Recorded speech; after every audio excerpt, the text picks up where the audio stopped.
Hello student, study with माजी sir में आपका स्वागत है। मैं मजी सर। आज हम लोग जेक बोर्ड के 10वीं क्लास के स्टूडेंट के लिए टर्म 1 का एसएसटी सामाजिक विज्ञान का सेट 4 सोल्व करेंगे। इससे पहले 1, 2 और 3 सेट्स का सोल्व हो चुका है। जिन बच्चों ने अभी तक वो वीडियो नहीं देखा है वो वीडियो देख लें, और यह वीडियो अगर अच्छी लगती है तो वीडियो को लाइक करें, सब्सक्राइब करें और अपने दोस्तों के साथ शेयर भी करें। तो चलिए आज हम लोग कक्षा 10वीं की सामाजिक विज्ञान सेट 4 का उत्तर देखते हैं, सोल्व करते हैं। पहला प्रश्न, ऐसी सरकार या शासन व्यवस्था जिसकी सत्ता पर किसी प्रकार का कोई अंकुश नहीं होता है उसे क्या कहा जाता है? तो ऐसी सरकार को निरंकुशवाद कहा जाता है। जिस पे किसी का अंकुश ना हो वह निरंकुश कहलाता है। तो एक का आंसर हुआ क। दूसरा प्रश्न, मतदान के अधिकार को क्या कहा जाता है? तो मतदान के अधिकार को मताधिकार कहा जाता है, यानी ख। 2 का आंसर ख। तीसरा प्रश्न, बास्तिल किले का पतन कब हुआ? तो बास्तिल किले का पतन 1789 यानी 1789 ईस्वी में हुआ, इसलिए इसका आंसर हो जाएगा ग। 3 का आंसर ग। 4 नंबर प्रश्न, 1815 में आयोजित वियना सम्मेलन की मेज़बानी किसने की?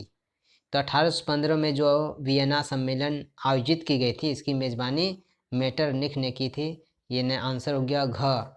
4 का आंसर घ। 5वां नंबर प्रश्न, लिब्रे क्या था? लिब्रे फ्रांसीसी मुद्रा था। तो 5 का आंसर हो जाएगा क। लिब्रे फ्रांसीसी मुद्रा था। 6वां नंबर प्रश्न, गांधी इरविन समझौता कब हुआ? तो गांधी इरविन के बीच जो समझौता हुआ था वो 5 मार्च 1931 को हुआ था, इसलिए 6 का आंसर हो जाएगा ख। 7वां नंबर प्रश्न, गांधी जी को पहली बार राष्ट्रपिता कहकर किसने संबोधित किया? तो गांधी जी को पहली बार सुभाष चंद्र बोस जी ने राष्ट्रपिता कहकर संबोधित किया था। तो 7 का आंसर हो जाएगा क। हाँ, लेकिन गांधी जी को महात्मा कहकर सबसे पहले रविंद्रनाथ टैगोर जी ने संबोधित किया था।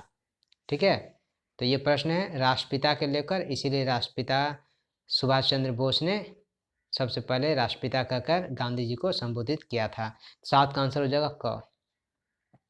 8 नंबर प्रश्न, गीतांजलि किसकी रचना है? तो गीतांजलि रविंद्रनाथ टैगोर जी की रचना है। तो 8 का आंसर हो गया क। 9 नंबर प्रश्न, हिंदुस्तान सोशलिस्ट रिपब्लिकन आर्मी की स्थापना किसने की? फिर से नाम सुनिएगा ध्यान से, हिंदुस्तान सोशलिस्ट रिपब्लिकन आर्मी, इसकी स्थापना भगत सिंह ने किया था। तो 9 का आंसर हो जाएगा घ। 10 नंबर प्रश्न, भारतीय संविधान कब बनकर तैयार हुआ? तो भारतीय संविधान बनकर जो तैयार हुआ था वो 26 नवंबर 1949 को हुआ था, लेकिन लागू 26 जनवरी 1950 को हुआ था, जिसके कारण हम लोग हर साल 26 जनवरी मनाते हैं गणतंत्र दिवस के रूप में। लेकिन वो बन कर तैयार कब हुआ था? 26 नवंबर 1949 को, इसीलिए 10 का आंसर हो जाएगा ख। 26 नवंबर 1949। 11 नंबर प्रश्न, आपके घर में एक दूध देने वाली गाय है, आप इसे किस तरह का संसाधन मानते हैं? तो गाय एक जीवित प्राणी है, इसीलिए यह जैव संसाधन कहलाएगा। 11 का आंसर क। 12 नंबर प्रश्न, जिस भूमि पर खेती की जाती है उसे क्या कहते हैं? तो उसे कृषि योग्य भूमि कहेंगे। तो 12 का आंसर हो गया क, कृषि योग्य भूमि। 13 नंबर प्रश्न, बांगर और खादर किस मिट्टी के प्रकार हैं? तो बांगर और खादर जलोढ़ मिट्टी के प्रकार हैं, तो इसका आंसर हो जाएगा ग। 13 का आंसर ग।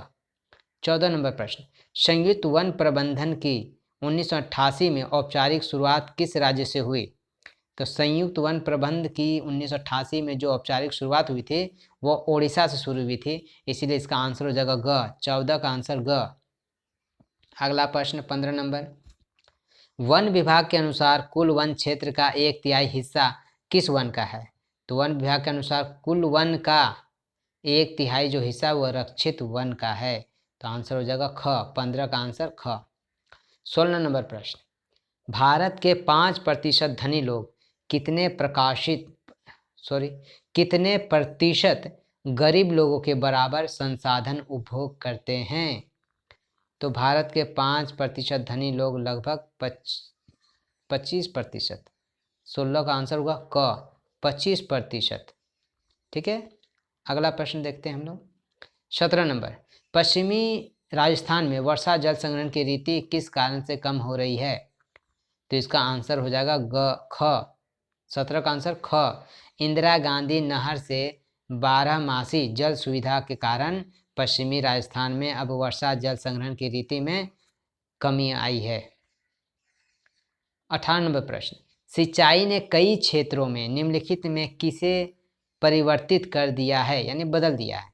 तो सिंचाई जो है फसल के प्रतिरूप को बदल दिया है, फसल प्रतिरूप। इसका आंसर हो जाएगा क। 18 का आंसर क। 19 नंबर प्रश्न, प्रचुर मात्रा में जल उपलब्ध होने के बावजूद जल दुर्लभता कैसी होती है? तो जल दुर्लभता जो है, इसका अगर हम इसका ऑप्शन जब पढ़ेंगे तो दो को में कन्फ्यूजन लगेगा थोड़ा सा, क और ख में, क्योंकि दोनों हो सकता है। औद्योगिक कचरों और रसायनों से जल की गुणवत्ता में कमी होना या अत्यधिक प्रयोग से जल की मात्रा में कमी होना। तो इसका आंसर दोनों हो सकता है, लेकिन आंसर तो यहाँ एक टिक लगाना है क्योंकि ये तो छोड़ नहीं सकते हम। तब इसमें इसका आंसर आप बी ही कर दीजिएगा, अत्यधिक प्रयोग से जल की मात्रा में कमी। आंसर हो जाएगा ख। 19 का ख। 20 नंबर प्रश्न, नदियों पर बांध बनाने से क्या नहीं होता है? तो नदियों से बांध बनाने में क्या नहीं होता है? तो सूर्य ग्रहण। इससे इसको लेना, नदी से लेना देना या नदी का बांध से कोई लेना देना नहीं है, इसीलिए इसका आंसर हो जाएगा घ। 20 का आंसर घ। 21 नंबर प्रश्न, UNDP के अनुसार किसी देश के विकास को आंकने का आधार निम्नलिखित में से कौन सा है? तो इसमें दिया है प्रति व्यक्ति आय, लोगों की शिक्षा का स्तर और लोगों का स्वास्थ्य स्तर। तो ये तीनों हैं, तो आंसर हो जाएगा घ, उपरोक्त सभी। 21 का आंसर घ। 22 नंबर प्रश्न, विश्व बैंक की विश्व विकास रिपोर्ट 2017 के अनुसार वे देश जिनकी प्रति व्यक्ति आय $12,056 प्रति वर्ष या उससे अधिक है वे समृद्ध देश हैं। ख नंबर ऑप्शन, वे देश जिनकी प्रति व्यक्ति आय $995 प्रति वर्ष या उससे कम है तो वे निम्न आय वाले देश हैं।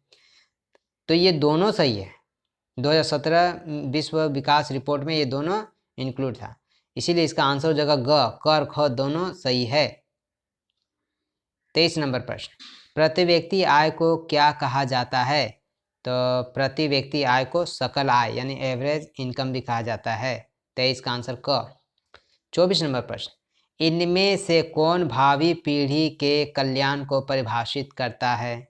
भावी पीढ़ी मतलब आने वाले पीढ़ी, जनरेशन, आने वाली नेक्स्ट जनरेशन के लिए उसके कल्याण को परिभाषित करता है। ये धारणीय विकास है, इसका आंसर हो जाएगा ग। 24 का आंसर ग।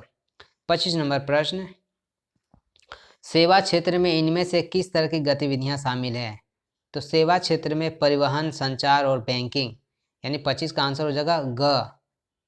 परिवहन, संचार और बैंकिंग जो है वो सेवा क्षेत्र में आती है। 26 नंबर प्रश्न, जीडीपी का विस्तारित रूप निम्न में से कौन सा है? तो जीडीपी का विस्तारित रूप यानी फुल फॉर्म होता है सकल घरेलू उत्पाद। 26 का आंसर हो जाएगा ख, क्योंकि जीडीपी का फुल फॉर्म इंग्लिश में अगर देखा जाए तो होता है ग्रॉस डोमेस्टिक प्रोडक्शन और उसका हिंदी में होता है सकल घरेलू उत्पाद। 26 का आंसर ख। 27 नंबर प्रश्न, नरेगा 2005 राष्ट्रीय ग्रामीण रोजगार गारंटी अधिनियम 2005 के अनुसार सरकार द्वारा गारंटीकृत रोजगार के दिनों की संख्या कितनी है? तो 100 है, 100। तो 27 का आंसर हो जाएगा क। 28 नंबर प्रश्न, सवेतन छुट्टी का प्रावधान किस क्षेत्र में होता है? सवेतन का मतलब वेतन के साथ छुट्टी, तो वेतन के साथ हमें छुट्टी किस क्षेत्र में मिलती है? संगठित क्षेत्र में। तो 28 का आंसर हो जाएगा ख। 29 नंबर प्रश्न, अल्प बेरोजगारी उस अवस्था में पाई जाती है जब लोग अपनी कार्य क्षमता से कम कार्य कर रहे होते हैं। आंसर हो जाएगा ग, 29 का ग। 30 नंबर प्रश्न,